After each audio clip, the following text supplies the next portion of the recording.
आपको तो पता ही है कि अगर दाऊद मर भी गया ना तो उसकी खबर बाहर नहीं आएगी, और अगर खबर बाहर आ भी गई कि उसकी मौत हो गई है तो उसका भी हश्र अपने छोटे भाई की तरह ही होगा, जिसकी लाश को आईएसआई ने कराची में कहां दफनाया है ये किसी को भी पता नहीं है।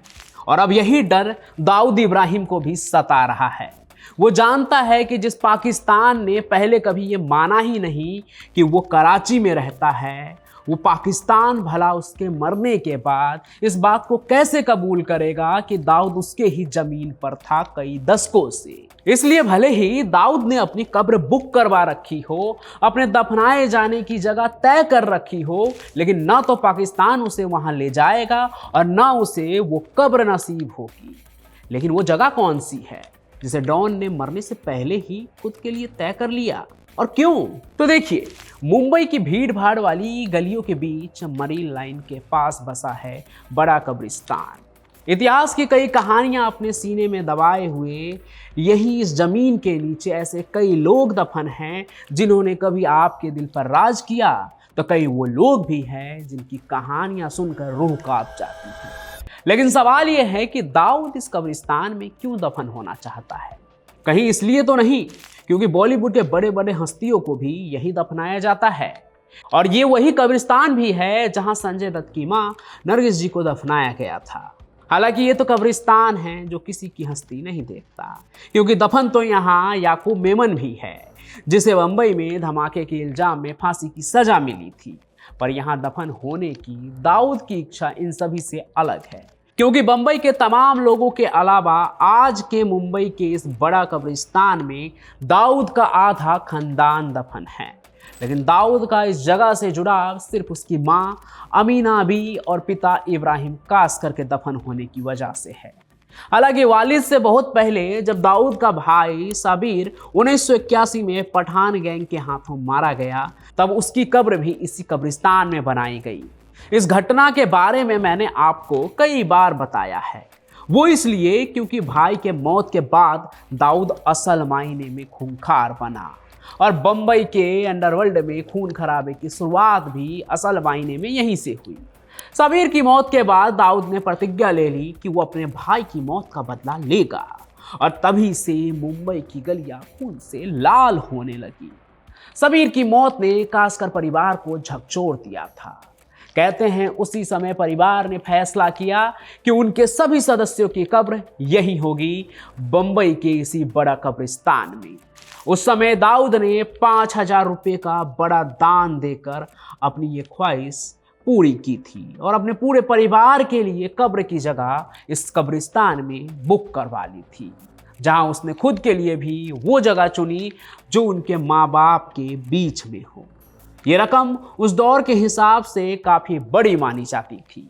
हालांकि कहते तो ये भी है कि आज के वक्त तक दाऊद का परिवार कब्रिस्तान को चंदा देता है उसके मेंटेनेंस के लिए। लेकिन दाऊद को अपना ये ख्वाब अधूरा तब लगने लगा जब 2009 में दाऊद के छोटे भाई नूरा की किडनी फेलियर की वजह से मौत हो गई, और इंटरनेशनल प्रेशर के चलते नूरा का शव मुंबई नहीं लाया जा सका, क्योंकि अगर ऐसा होता तो पाकिस्तान की पोल खुल जाती कि नूरा के साथ दाऊद भी पाकिस्तान में हैं। इसी वजह से नूरा को पाकिस्तान के कराची में भी एक सीक्रेट जगह पर दफनाया गया, जिसके बारे में किसी को कोई खबर नहीं है, दाऊद के अपने पाकिस्तान में रहने वाले परिवार के अलावा। इसी घटना ने यह भी साबित कर दिया कि दाऊद के लिए अपनी आखिरी इच्छा पूरी करना कितना मुश्किल होगा। हालांकि मुंबई के बड़ा कब्रिस्तान में आज भी शब बारात के मौके पर दाऊद के परिवार के सदस्य इस कब्रिस्तान में उनके माता पिता और अन्य रिश्तेदारों की कब्रों पर दुआ पढ़ने आते हैं। कहा जाता है कि साल 2003 में जब दाऊद के छोटे भाई इकबाल को भारत में डिपोर्ट किया गया था और उससे कई खबरें भी बाहर निकली थी, वही इकबाल कासकर ने कोर्ट से इजाजत लेकर अपने माता पिता के कब्र पर हाजिरी दी थी और दुआ भी पढ़ा था। कहते तो ये भी है कि जब दाऊद के पिता का इंतकाल हुआ था तो उसने कई ट्रक भरकर गुलाब की पंखुड़ियां भेजी थी, जिससे पूरा कब्रिस्तान कई हफ्तों तक गमकता रहा। लेकिन सवाल ये उठता है कि दाऊद जो अभी कराची में छिपा हुआ है, क्या वो अपनी ये ख्वाहिश पूरी कर पाएगा? क्या उसके लिए अपनी ये ख्वाहिश पूरा करना सिर्फ मुश्किल होगा या नामुमकिन। तो एक सेंट्रल इंटेलिजेंस अधिकारी ने भी यही खुलासा किया कि अगर दाऊद की मौत पाकिस्तान में होती है तो वहाँ की सरकार शायद यह मानने को तैयार ही ना हो कि वो उनके देश में था, यानी कि दाऊद इब्राहिम पाकिस्तान में कभी था ही नहीं, वो ऐसा कहेंगे। ऐसे में उसकी मौत को एकदम सीक्रेट ही रखा जाएगा, ठीक वैसे ही जैसा उसके भाई नूरा के मामले में हुआ। हो सकता है कि दाऊद को भी कराची के किसी सीक्रेट जगह पर दफना दिया जाए और उसकी खबर किसी को भी ना हो उसके मौत के बाद भी। और इसी बात का डर दाऊद इब्राहिम को भी सता रहा है। अब देखिए, क्राइम की दुनिया में दाऊद की कहानी खूब दिलचस्प होती है, लेकिन कहानी तो कहानी है। और एक किताब मैंने भी लिखी है, क्राइम फिक्शन नॉवेल है, उसने कहा आई हेट राइटर। पढ़िएगा ज़रूर, मज़ा आएगा और फिर बताइएगा कि मेरी लिखी गई कहानी आपको कैसी लगी। बाकी लौटते हैं अभी कब्र वाली कहानी पर। लेकिन एक सवाल ये भी है कि दाऊद अपने परिवार के लिए इसी कब्रिस्तान को क्यों चुना। असल में बड़ा कब्रिस्तान दाऊद के लिए सिर्फ एक कब्रगाह नहीं है, बल्कि ये उसके इतिहास और उसके गांव से जुड़ी यादों का हिस्सा है। दाऊद एक कोंकणी मुस्लिम है और उसका पैतृक गांव जो है वो महाराष्ट्र के कोंकण क्षेत्र में ही है। ये कब्रिस्तान भी एक कोंकणी मुस्लिम व्यापारी नाखुदा मोहम्मद अली रोघे की देन है। उन्होंने 1829 और 1832 के बीच 2 जमीनों को खरीदकर इस कब्रिस्तान को तैयार किया और इसे कोंकणी मुसलमानों के लिए समर्पित किया। ये लगभग मैंने इतिहास वाली बात कर दी। वैसे अगर आप इतिहास की कहानियाँ सुनना पसंद करते हैं, इतिहास के बारे में जानना चाहते हैं, भारत और पूरे दुनिया का इतिहास, तो आप हिस्ट्री कनेक्ट जरूर देखिए। सिद्धार्थ सिंह वहाँ पर आपको बड़े ही दिलचस्पी के साथ इतिहास की कहानियाँ बताते हैं। बाकी जाड़े का मौसम आ गया है तो अब ज़रूरत है कि कपड़ों को बदला जाए। साथ ही साथ मिंत्रा पे साउंड स्टोर का बहुत ही अच्छा कलेक्शन आ गया है, हुडी सब आप चेक कर लीजिएगा। बाकी जिस कब्रिस्तान की बात मैं कर रहा था, उस कब्रिस्तान में 7000 कब्रें हैं और इसे भारत के सबसे बड़े कब्रिस्तानों में गिना जाता है। लेकिन समय के साथ कब्रिस्तान में ज़मीन की कमी होने लगी। 1984 में बड़े कब्रिस्तान के लिए OTA यानी ज़मीन आरक्षित करने की जो व्यवस्था थी ना, कि कोई अपने मौत से पहले ही अपनी कब्र बुक करवा सकता है, वो ख़त्म कर दी गई। इसके बाद से किसी भी परिवार के लिए नई जगह की बुकिंग संभव नहीं है। हालांकि ये बात अलग है कि दाऊद ने 1982 में ही अपने पूरे परिवार के लिए जगह बुक कर ली थी। दाऊद के परिवार के सदस्य आज भी कब्रिस्तान के देखभाल के लिए नियमित रूप से भुगतान करते हैं। पहले भी मैंने बताया, यहाँ की कब्रें बाकी कब्रों के मुकाबले ज़्यादा अच्छी हालत में रहती है।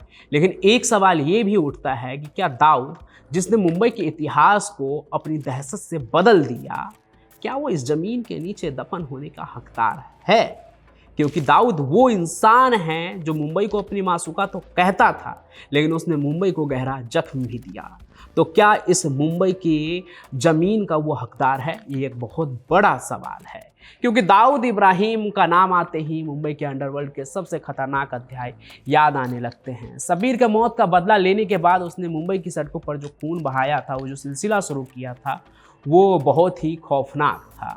उसके नाम पर दर्जनों मर्डर, धमाके और अनेकों काले कारनामे हैं। ऐसे में वो मुंबई के 2 गज ज़मीन का हकदार है या नहीं, ये आप ही तय कीजिए। खासकर अगर आप मुंबई से हैं, महाराष्ट्र से हैं, तो आप भी बताइए कि आप क्या सोचते हो। ऐसे सवाल आप सभी के लिए है।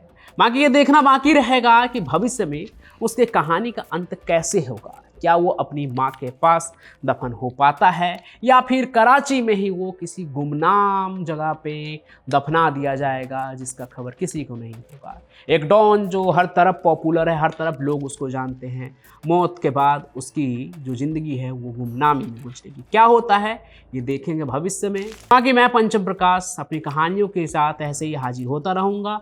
आप आज की इस कहानी को लाइक कीजिए, ज़्यादा से ज़्यादा शेयर कीजिए और हमारे इस चैनल को सब्सक्राइब जरूर कर लीजिए। हम फिर मिलेंगे, तब तक के लिए आपका बहुत बहुत धन्यवाद।